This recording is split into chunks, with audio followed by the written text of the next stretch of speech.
My name is Margaret Blackwell, and I'm representing a group of citizens from both Clover and Lake Wylie who have major concerns about this bond issue and are urging citizens to vote no March the 22nd. I retired after spending 40 years as an educator, first as a mathematics teacher, then a principal, and finally as a member of the Dallas, Texas Independent School District Central Staff.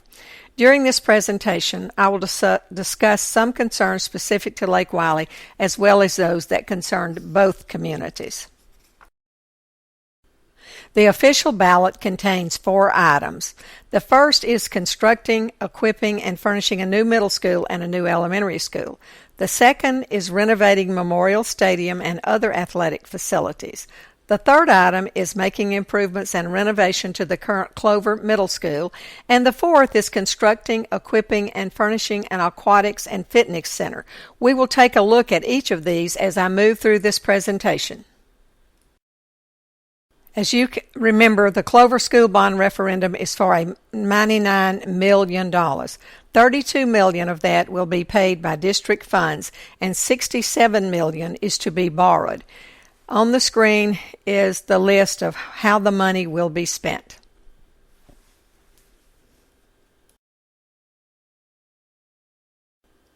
There are some concerns about this referendum, but ironically, the main concern is not even on the ballot. What happens to students both in Clover and Lake Wylie if this bond referendum should pass? This referendum is setting the stage for Clover High School to become a 3,400 mega-student high school. As late as 2 years ago, Dr. Sosney was saying there would be no mega high school. So what brought about all the change? District spokesmen have said we will never have 3,400 students present. Then why are we spending $50 million to set the table for a 3,400 student high school? The state of South Carolina defines a high school as grades 9 through 12. No matter how they're housed, a 3,400 student high school is just that, a 3,400 student mega high school. Clover High School with that many students would be larger than the undergraduate enrollment at Furman University, Queen's University, and Johnson & Wales, and 2/3 the size of Winthrop University's undergraduate program. This bond issue was developed with very little public input. An initial meeting of invited citizens, and let me emphasize invited, was held in the spring of 2013 where the bond referendum was discussed. Do you really want public input when you invite a limited number of hand-picked citizens to give you their views? If you really want public input, you have 1 or 2 public meetings in each of the 5 single-member school board districts. Publicize them and citizens will come, just as they did in Fort Mill. From there, develop your plans for the referendum. We've heard a lot about a survey that was conducted where the approval rate for this bond was exceedingly favorable. Yes, a survey was conducted.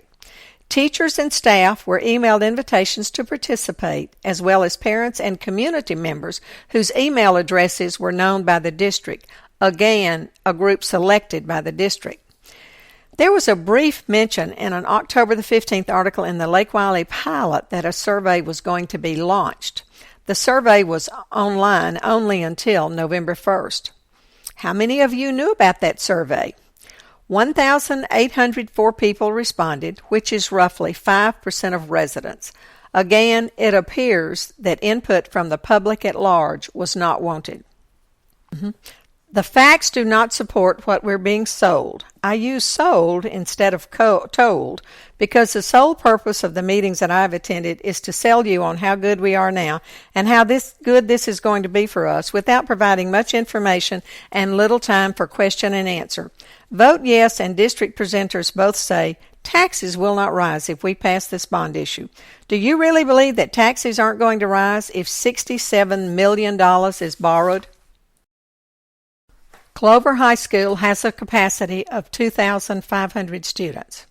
Current enrollment is 1,999, and the average class size at the high school is 20 students per class. There is capacity for 500 more students without making any change at the high school. At a growth rate of 75 students per year, which is the figure used by the district, Clover High School can accommodate growth through 2021 without making any changes. Add 1 or 2 students per class and capacity increases. And now voters are being asked to ready district facilities to move Clover High School to a mega high school of 3,400 students. Many high school students are driving by their junior year. It's our Lake Wiley students who are driving 20 to 25 miles to and from school each day. Do you really want more students speeding up and down those narrow 2-lane curved roads on their way to and from school? Do you as a parent, grandparent, or a great-grandparent want your high school senior graduating as one in a class of 800 to 850? There have been numerous studies of ideal high school size done by major universities, state departments of education, including South Carolina and North Carolina, by groups such as the Rural School and Community Trust, and highly respected educational research organizations such as the Bill and Melinda Gates Foundation. A predominant conclusion of these studies is that bigger is not better. The ideal high school size is between 600 and 1,800 students. In general, significant deterioration of the quality of education can be expected both above and below that range. Clover High School is already above that range, and we're going to add another 1,400 students and maintain excellence. The ideal high school functions more like a community rather than a bureaucracy. It fosters closer relationships between and among all stakeholders.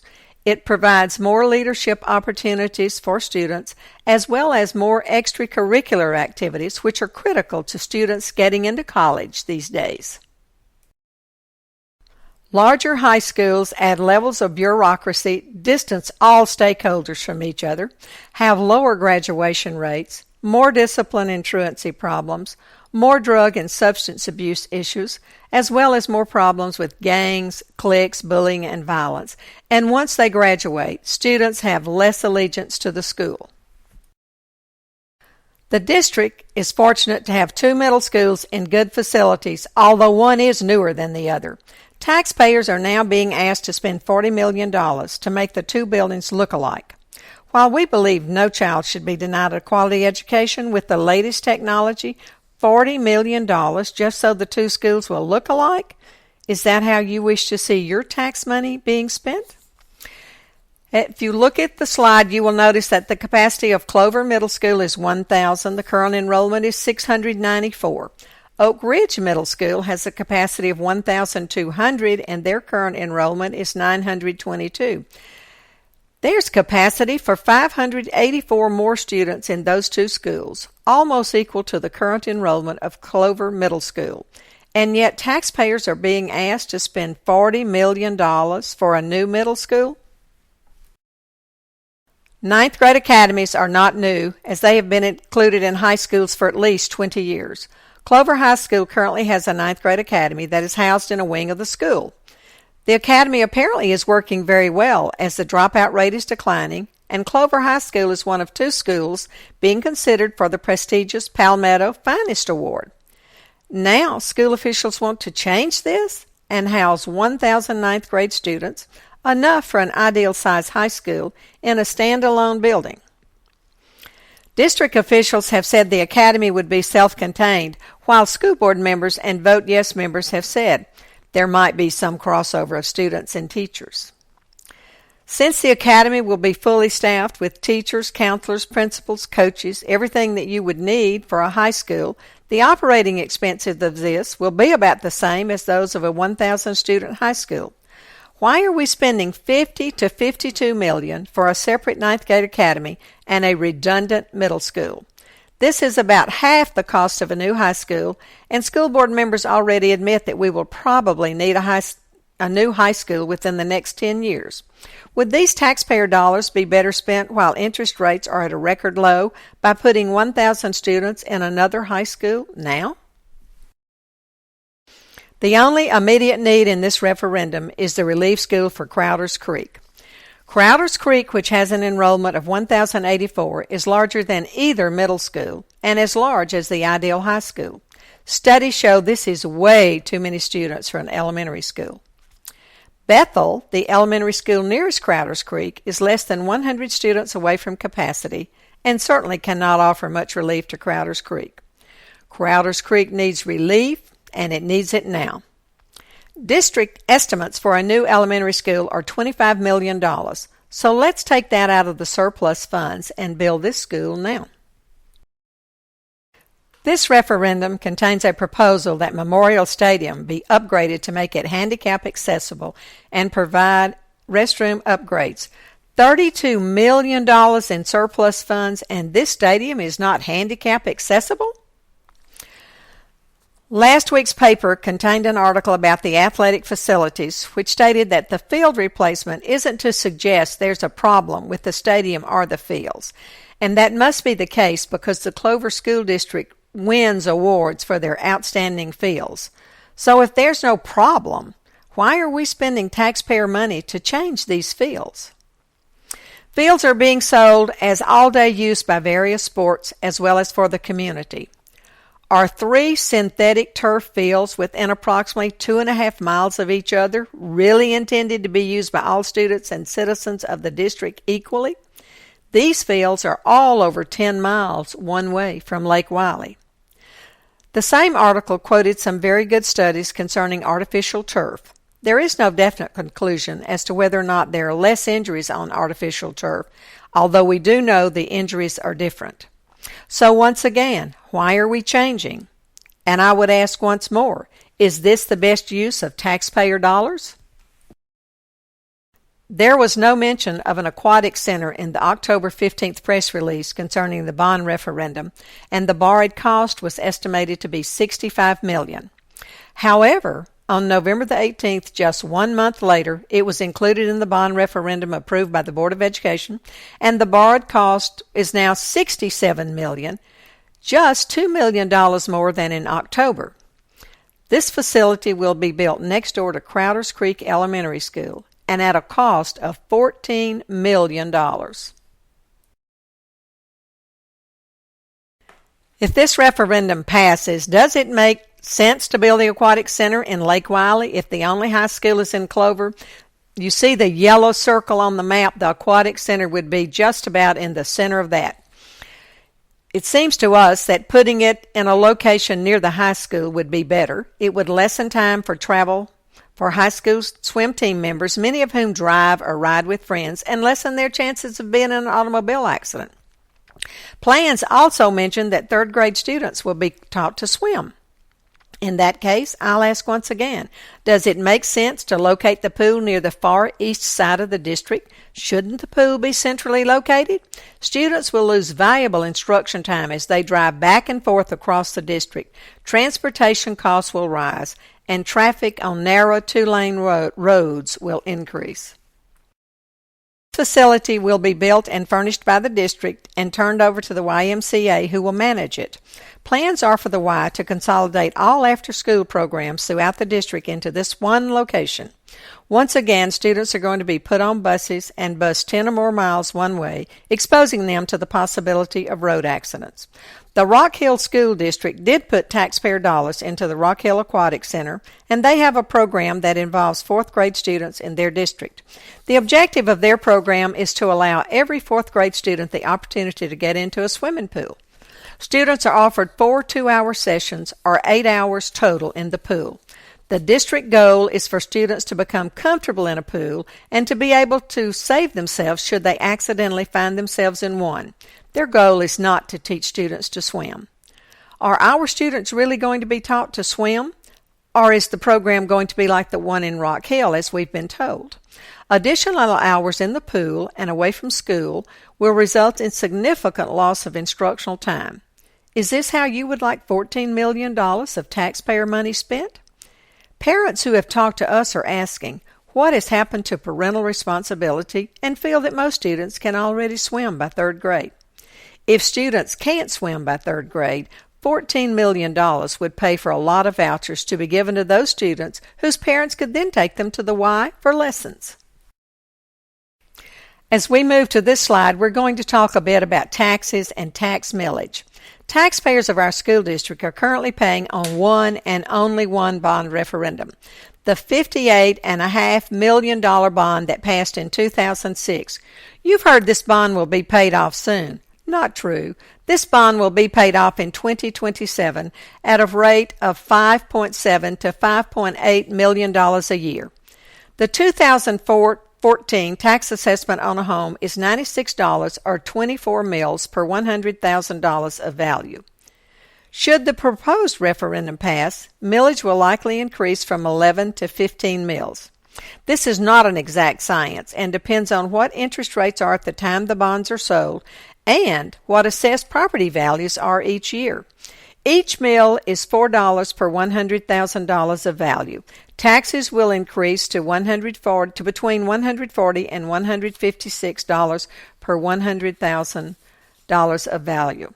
Taxes will also increase on your vehicles, your boats and motors, every taxable item that you own.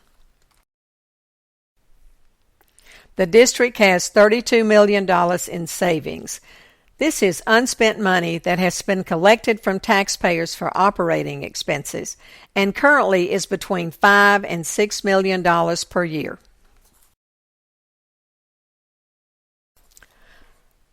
The sky is not falling. There's no reason to panic. We do not need to pass this referendum immediately. As you have seen from this presentation, we have schools with capacity for several years to come and surplus taxpayer funds that are being held in escrow by the school district. If this referendum is defeated, school board members who admit they have no backup plan will be forced to restructure the bond referendum. Insist that they have community meetings, hear what taxpayers want, and from there move to develop the bond referendum. This was done recently in Fort Mill, and their referendum passed overwhelmingly. Members of our committee believe that if you're going to say no, you need to have an alternative, and we have worked diligently toward that. The project that cannot wait is the Relief School for Crowders Creek. Build it immediately with surplus funds. Use the rest of this money to renovate the good facility at Clover Middle School so that it's on par with Oak Ridge Middle School. And then put the other dollars into the 9th grade academy to correct any deficiencies. That would certainly be less than the $52 million required to build the redundant middle school and upfitting the current middle school for the 9th grade academy. Then restructure the bond issue to include a new high school in Lake Wylie near the population center. The Lake Wylie area has a larger population than the Clover area, based on U.S. Census data, and the spread between the two will continue to grow. By 2020, Lake Wylie will contain 60% of the population and Clover 40%. It's time to stop busing or driving our students out of our community to attend high school. This community needs a high school to serve the needs of its most precious assets, our students. Additionally, a high school in Lake Wylie would serve as a focal point for the community. We need athletic practice fields in our community that can be used by students who live here. Currently, some basketball teams in Lake Wylie can only practice in facilities that have 8-foot goals when they play in gyms that have 10-foot goals. What a disadvantage for them. Let's look at the cost of two recently built York County high schools. South Point, which opened in 2005, cost $55 million, including a stadium. It was built for 1,800 students, while York High School, which opened in 2010, cost $96 million. The actual cost of the high school was $67 million. Then the stadium and tech center added the other costs so that the total was $96 million. Members of this committee have worked with staff members in several school districts and believe a state-of-the-art high school could be built for $110 million or less. How did we arrive at these numbers? Land near the population center would have to be purchased.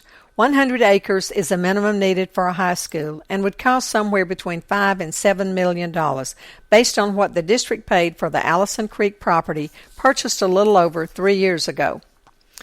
Building costs are currently running $150 to $175 per square foot, so a building would cost anywhere between $65 and $70 million. Then if we add an advanced tech center, that would add $18 million to the cost, and the cost of the athletic facilities are between $11 and $15 million. On the high side of each category, we believe a high school could be built for $110 million maximum, which is the same as the minimum being stated by the district. Do you want your taxpayer dollars spent to increase Clover High School to a 3,400 student mega high school, or would you like those dollars to go toward a high school for students in our community? Insist that school board members do what is right for students in Clover and Lake Wylie by defeating this bond issue. Check the facts and vote no March the 22nd. If you have any questions or if you wish to join our efforts to defeat this referendum, please email us at cloverschoolsbond@gmail.com. Visit our website at cloverschoolsbond.com for further information. Thank you for your attention to this presentation.